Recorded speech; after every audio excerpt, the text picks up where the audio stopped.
Brandon Marshall spent 4 seasons catching passes from Jay Cutler in Chicago. They were close enough that Marshall publicly defended Cutler multiple times when the media came after him. He called him misunderstood. He called him a great teammate. He was one of the only people in that building willing to put his name behind the guy. Then Marshall got traded. He eventually ended up catching passes in a different system, playing with different quarterbacks, and talking to different reporters. And when those reporters asked him about Jay Cutler years later, the story had changed completely. He described a guy who was distant in the building, who was not easy to reach after a hard loss, who operated on a different frequency than the people around him. Not in the way a leader does, in the way someone who had already mentally separated himself from the group does. That is not a one-off. That is a pattern. And when you line it up against what Tom Brady's teammates describe, the gap between the two quarterbacks stops looking like a personality difference and starts looking like a leadership category that separates winning cultures from losing ones. Drew Bledsoe was the guy for New England. He was the highest-paid quarterback in NFL history at that time, and he was the franchise quarterback the Patriots had built their entire identity around. Then Mo Lewis from the Jets hit him so hard that Bledsoe needed emergency surgery for internal bleeding. Impression in watching this that Drew kind of hesitates.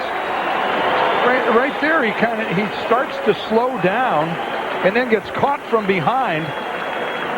Ellis from behind, and then Mo Lewis charging in with the shoulder from the side. In steps, Tom Brady, a 6th-round, 199th pick. Among the last 6 picks taken, a familiar name if you're a college football fan. Tom Brady, the quarterback who all he did was... Who spent his rookie year as a 4th-string quarterback, just trying to make the roster. His numbers that first year were not anything special. Completion percentage in the low 60s. Not the kind of production that made anyone in that locker room forget about Bledsoe. Then Bledsoe got healthy and wanted his job back. Belichick looked at a locker room full of veterans who loved the established guy and didn't blink. He kept Brady. That decision could have fractured the whole building. Veterans who had played alongside Bledsoe for years could have made Brady's life miserable. Instead, the opposite happened. Brady walked into that building like a guy still fighting for a roster spot, not like someone who had just taken the keys from a franchise quarterback. He was still splitting rent with roommates, still driving a beat-up truck, running the same sprints as everyone else in summer heat, and then asking for one more. Not for the cameras. The cameras were not there. That is where the reputation started, and it never left him. Fast forward to Super Bowl LI. Atlanta jumps out to a 28-3 lead. Total control. Most quarterbacks at that point in a game start looking for someone else to absorb the blame before it's over. That is what panic looks like from a leader, and panic spreads fast. One finger-pointing session, and the whole operation unravels. Brady did not do it. Logan Ryan talks about this all the time. He describes being down 25 points in that game and remembering to stay calm because Tom Brady was his quarterback. Brady has, I think, 4 losses ever at home in Foxborough in 18 years or whatever it is. So he had tremendous playoff success, ridiculous playoff success. That is not a player polishing a story years after the fact for a highlight reel. That is a real belief system built over years of watching one man operate in exactly these moments. There is a quote that gets repeated for a reason about Brady. He never had that look, the look a quarterback gets when the game is slipping away and part of him has already checked out. Brady never gave that off.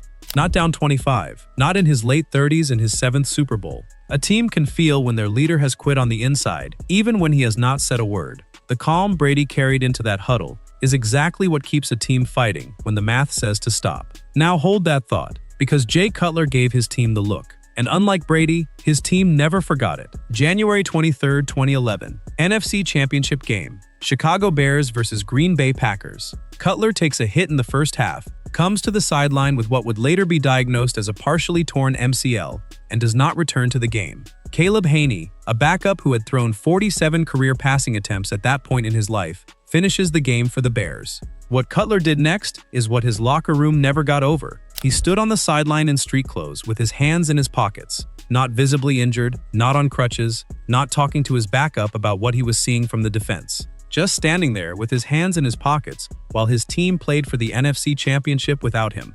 The whole country watched it live, and people who played alongside Cutler were watching it too. Devin Hester said it. Urlacher said it. Players on that sideline described looking at their quarterback standing with his hands in his pockets during an NFC Championship game and feeling something shift, not anger exactly, more like recognition. A moment where the things some people had sensed about the guy in that building crystallized into something they couldn't unsee. Cutler's knee injury was real. The MCL was torn. He could not have gone back into that game safely, But leadership in a crisis is not just about whether you play through pain. It is about what you communicate to the people around you when the situation is at its worst. Brady, down 28-3, communicated that the fight was not over. Cutler on the sideline with his hands in his pockets communicated something else entirely, and his teammates felt the difference immediately. Here is something that does not happen often. For most of his career, James Harrison hated Tom Brady's guts and wanted to end his night every time they lined up. Harrison hit him as hard as anybody in the league ever hit him. He made no secret about wanting to disrupt Brady physically on every single play. This went beyond trash talk. This was a guy who built part of his professional identity on being violent toward that specific quarterback. Harrison signs with New England late in his career, gets to actually be in the building with Brady, and the entire tune changes. He starts talking about Brady as the most competitive teammate he had ever been around. The most competitive. From a guy who made his living hitting quarterbacks, that is about as high a compliment as exists in this sport. The respect for the preparation, the respect for how Brady treated everyone in that locker room exactly the same, whether you were a pro bowler or a guy fighting for a roster spot. Harrison is not a one-off. This pattern shows up across dozens of players who used to talk trash about Brady, who genuinely wanted to see him fail, who then got traded to New England or Tampa and came out the other side gushing about him. Guys with every professional reason to keep hating him chose to love him instead. That does not happen because of good PR. That happens because of something real that those people encountered in that building. You do not hear that story around Jay Cutler. Former opponents did not flip when they put on a Bears jersey. Former teammates did not describe a slow thaw into deep respect once they got to know him. The pattern simply runs the other direction. Brandon Marshall is the most important voice in this conversation because he spent the most time defending Cutler publicly and then walked away with a more complicated account. He described a quarterback who was not emotionally available to the people around him after hard losses.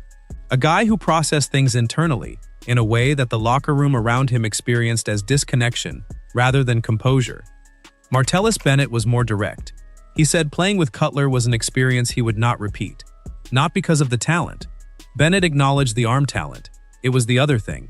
The sense that Cutler was operating in his own separate world, that the walls he put up between himself and his teammates were genuine walls, not selective ones.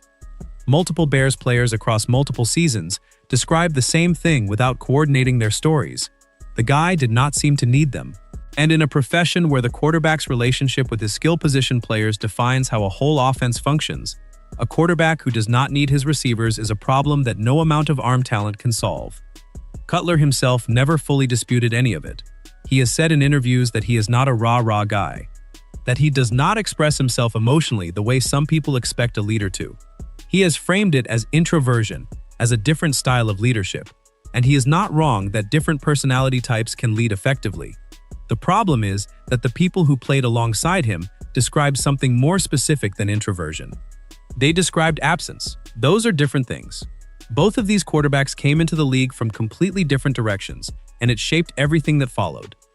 Brady went 199th overall, 6th round, the 7th quarterback taken in the entire draft. He sat in that green room in 2000, watching round after round go by, sliding further and further down a board that the whole country could see. He had to fight for a starting job from a hospital bed's worth of bad luck for somebody else, which meant he never stopped acting like he had to earn it. Every year, every play, Jay Cutler went 11th overall in 2006 to the Denver Broncos. With the 11th choice in the 2006 NFL Draft, Denver Broncos select Jay Cutler, quarterback, Vanderbilt. Which was a first-round selection that came with expectations attached from day one. Then in 2009 came the moment that defined how people perceived him. Denver traded him to Chicago after he requested the trade following a miscommunication with the new front office. Cutler felt disrespected.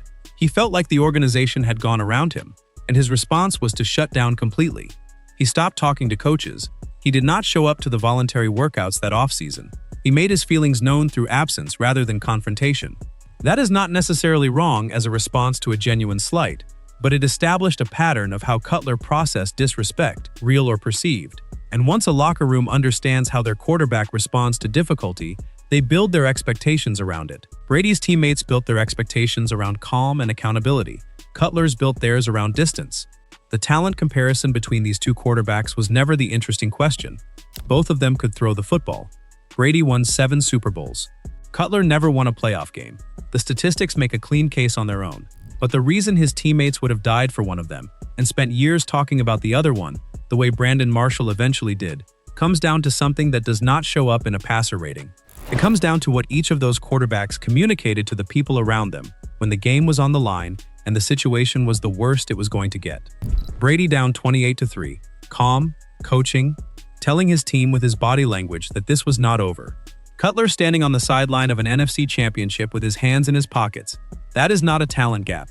That is a leadership gap. And the people who played alongside both of them felt every inch of it. Watch this next video if you haven't already. Subscribe if you're new, and thanks for watching.